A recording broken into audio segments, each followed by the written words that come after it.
Hi, this is Pollyanna Hale from thefitmumformula.com, and today I'm going to be talking about working out and exercising when you're injured. Look, it happens, it's out of our control. Sometimes we do get injured, sometimes it's only short term, sometimes it takes a little bit longer, sometimes it's only a minor injury, sometimes it's more serious, but there is nothing we can do about it. Sometimes there is not a lot we can do to prevent them.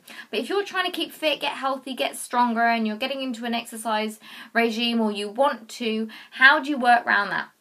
Well, firstly, the good news is that if your goal is weight loss, and for the majority of people who follow me and follow thefitmumformula.com, their goal is weight loss, your diet has the biggest impact on the amount of calories your calorie balance in terms of taking in fewer calories than you're burning. So the good news is that there's nothing to stop you still addressing your diet if you want to lose weight. Now, you might find that because you're being a lot less active because of your injury, that you're burning off fewer calories, so you might just temporarily, while you're being a bit more sedentary, need to just curb those calories down a little bit further than you would do if you were exercising. That being said, I've been on crutches myself before, and hobbling around on crutches is pretty hard work if that's your way of getting around, so that might not apply to you. You've got to take that on a case-by-case basis.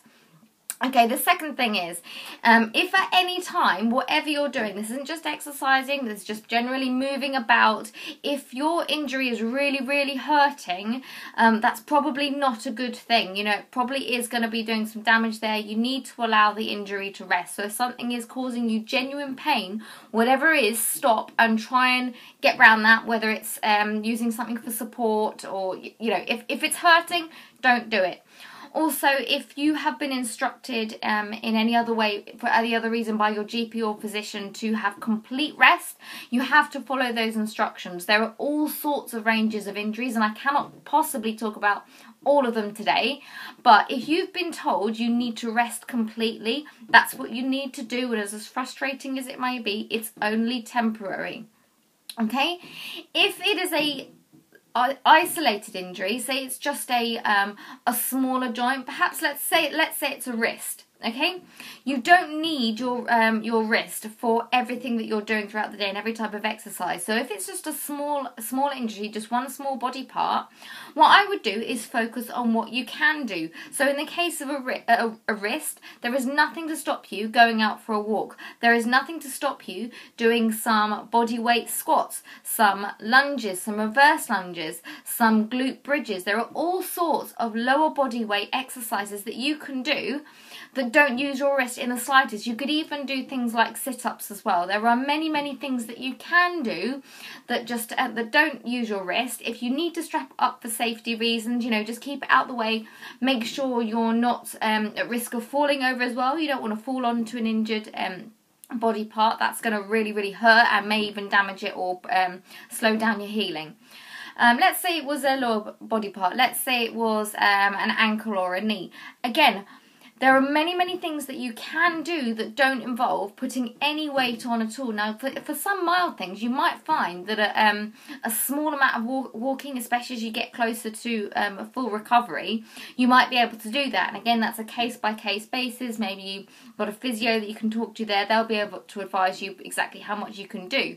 But if I had an ankle, if I was laid up with crutches and it was just my ankle, again, there are plenty of things I can do. I can raise up my ankle up onto a sofa, and I can do some tricep dips, putting my arms behind me. I could probably do press ups and rest the injured foot on a chair behind me. I could do sit ups. There are many, many things that I can do. So, just to summarise there, if you are in real pain, or if you have an injury that involves more than one body part, more than one joint, or if your physician has told you you need complete rest temporarily, that is what you need to do. It's frustrating, I know, but it's temporary, and just in terms of weight loss, just focus on your diet. If it's a smaller body part, focus on what you can do. It'll help your circulation and your blood going round, which in turn will help healing because it's delivering nutrients to the injured area. Just make sure it's safe, make sure that it's cushioned, make sure you're not at risk of falling over. And you might find that you're not set back nearly as much as you think. It's only going to be serious athletes who are competing, performing, aiming for high goals that are really, really set by injuries. So most of us who just want to stay healthy, it's really not a big deal. The bigger bigger deal is if you injure it further and you slow down your healing, that's just going to delay you further. So do what it takes to recover, and then you'll be able to get back to normal exercise, normal routine as soon as you're ready. Okay, I hope that was helpful. That's Pollyanna Hale from thefitmumformula.com. If this was useful, please do share it with somebody who else would find it helpful, and please like, comment and subscribe on YouTube to hear future videos. Thanks very much. Bye.